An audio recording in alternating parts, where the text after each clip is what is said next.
Selamat pagi, salam Fransiskus Pace Ebene. Kami dari kelompok 3 akan mempresentasikan mengenai sengsara, wafat, dan kebangkitan Yesus Kristus.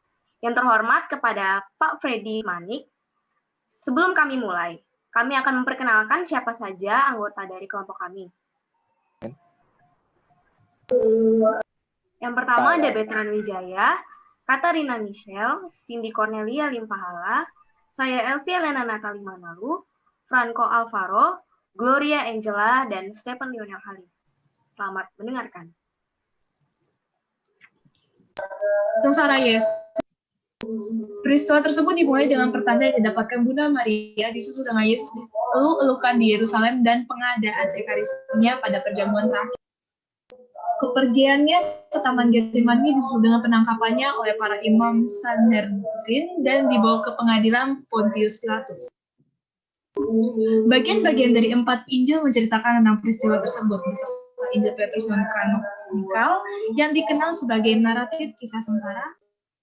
Dalam kalender liturgi Gereja Katolik Roma, kisah sengsara dirayakan dalam Minggu Kudus, dimulai pada Jumat Kesedihan, Minggu Palma, dan berpuncak pada kematiannya, yaitu pada Jumat Agung.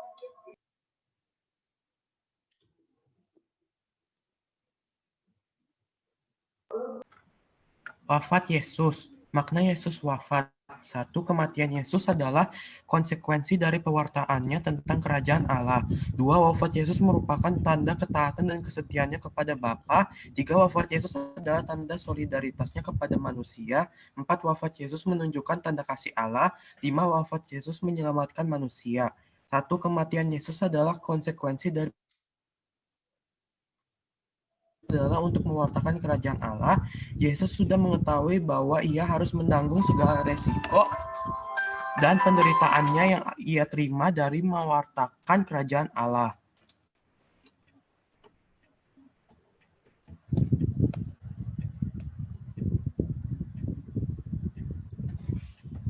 Wafat Yesus merupakan tanda ketaatan dan kesetiaannya kepada Bapa. Tugas mewartakan kerajaan Allah menuntut ketaatan dan kesetiaan. Yesus dengan rela menerima semua hal yang terjadi pada dirinya karena ia taat dan setia kepada kehendak Allah. Wafat Yesus adalah tanda solidaritasnya kepada manusia. Yesus telah menjadi manusia, yang berarti ia juga akan memiliki nasib yang sama seperti manusia, yaitu mengalami kematian. Yesus menunjukkan solidaritasnya kepada manusia karena ia telah wafat seperti manusia.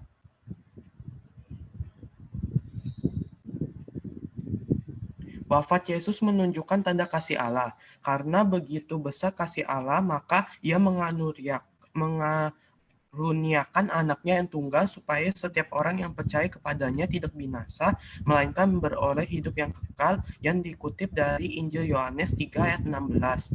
Wafat Yesus menyelamatkan manusia. Yesus wafat untuk menebus dosa-dosa manusia, sehingga satu-satunya jalan menuju keselamatan adalah Yesus Kristus. Maka kematian Yesus menjadi bagian dari rencana Allah untuk menyelamatkan manusia.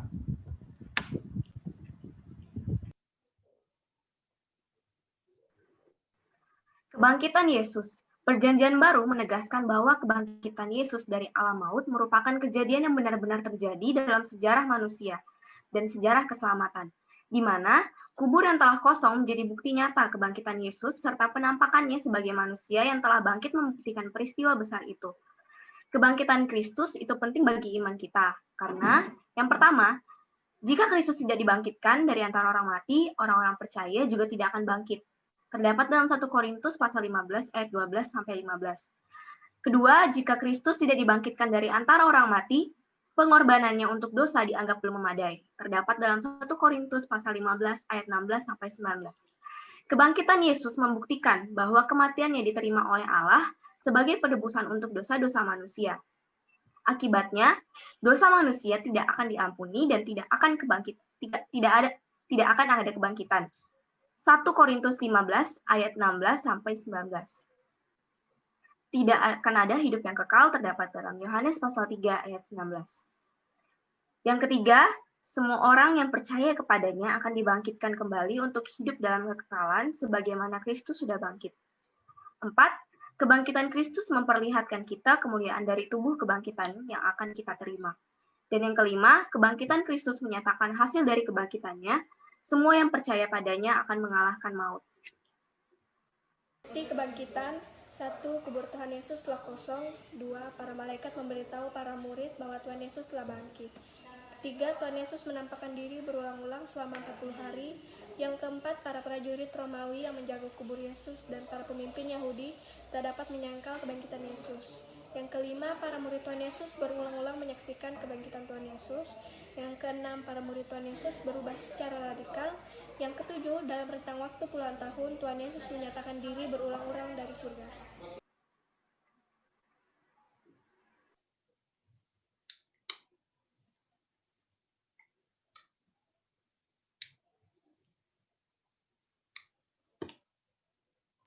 Yang selanjutnya adalah makna kebangkitan.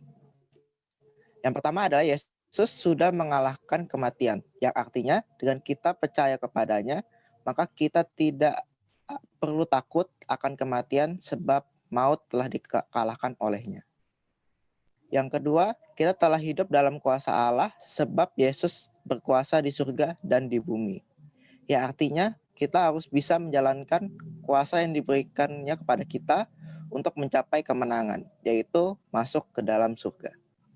Yang ketiga, kita akan lebih bersemangat dalam melayani Yesus. Ya artinya kita harus bersemangat dan tidak mudah putus asa dalam mewartakan Injil serta kebangkitan dan penembusan Yesus bagi manusia. Sebab Yesus kembali bangkit untuk menyemangati kita sebagai umat.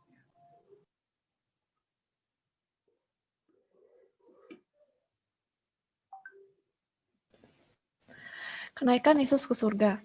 Selama 40 hari setelah kebangkitan, keadaan Yesus yang mulia terselubung di dalam sosok tubuh manusia.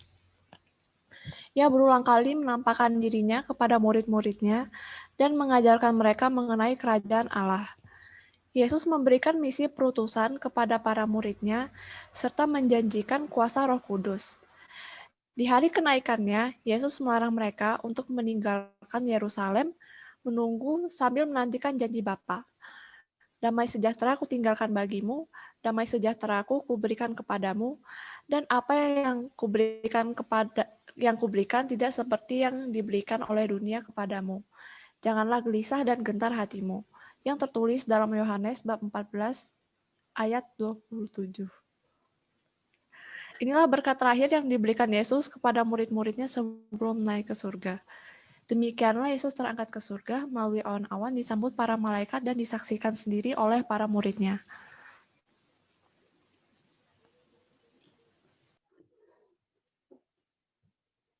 Setelah menyaksikan peristiwa tersebut, para murid pulang dengan penuh sukacita. Sebelumnya Yesus pernah mengajarkan sesuatu kepada mereka, yaitu kamu telah mendengar bahwa aku telah berkata kepadamu, aku pergi tetapi aku datang kembali kepadamu. Sekiranya kamu mengasihi aku, kamu tentu akan bersukacita karena aku pergi kepada Bapa-Ku, sebab Bapa lebih besar daripada aku. Dan sekarang juga aku mengatakannya kepadamu, sebelum hal itu terjadi supaya kamu percaya apabila hal itu terjadi. Yang tertulis dalam Yohanes bab 14 ayat 28 sampai 29. Sukacita para murid menjadi sangat jelas setelah pada akhirnya mereka percaya akan pengajaran Yesus mengenai kepergiannya. Karena kasih yang sangat dalam, mereka mampu bersukacita akan kenaikannya kepada Bapa di sorga. Gereja mengimani bahwa Kristus naik ke surga dengan tubuh dan jiwanya. Hal itu disebabkan karena kealahannya, Yesus senantiasa berada bersama Allah Bapa dan Allah Roh Kudus. Dengan kenaikannya ke surga, dengan tubuh dan jiwa, maka Kristus untuk selamanya membawa persatuan kodrat kemanusiaannya yang telah mulia bersama dengan kealahannya. Yang selanjutnya adalah makna kenaikan. Kenaikan Kristus juga merupakan suatu manifestasi berbeda, di mana ia masuk ke dalam kemuliaan surgawi, duduk di sebelah kanan Bapa, hidup selama-lamanya untuk menjadi pengantara kita kepada Allah. Di mana dengan kenaikan ke surga, ia menyediakan tempat bagi kita, agar di mana Kristus berada, kita pun berada. Diambil dari Kisah Para Rasul bab 14 ayat 2-3. Di dalam KKGK 132, dikisahkan secara jelas bahwa sesudah 40 hari sejak dia menampakkan diri kepada para rasul, dalam kondisi manusia biasa yang menutupi kemuliaannya sebagai yang bangkit. Kristus naik ke surga dan duduk di sebelah kanan Bapa. Dialah Tuhan yang memerintah dengan kemanusiaannya dalam kemuliaan abadi Putra Allah dan tiada hentinya menjadi pengantara bagi kita pada Bapa. Dia mengutus rohnya kepada kita dan memberi kita harapan untuk pada suatu hari mencapai tempat yang sudah disiapkan bagi kita. Konsili Vatikan II juga mengatakan, karena penebusan umat manusia dan pemulihan Allah yang sempurna itu telah diawali dengan karya agung Allah di tengah umat perjanjian lama. Karya itu diselesaikan oleh Kristus Tuhan, terutama dengan misteri Paskah, sengsaranya yang suci, kebangkitannya dari alam maut, dan kenaikannya dalam kemuliaan.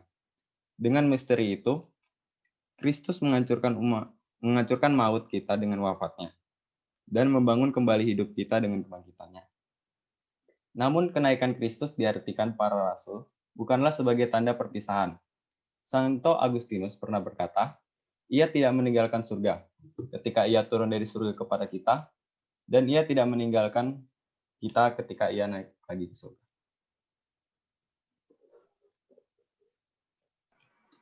Sekian presentasi dari kelompok kami. Mohon maaf apabila ada kesalahan kata. Selamat pagi, salam Fransiskus Pace Ebene.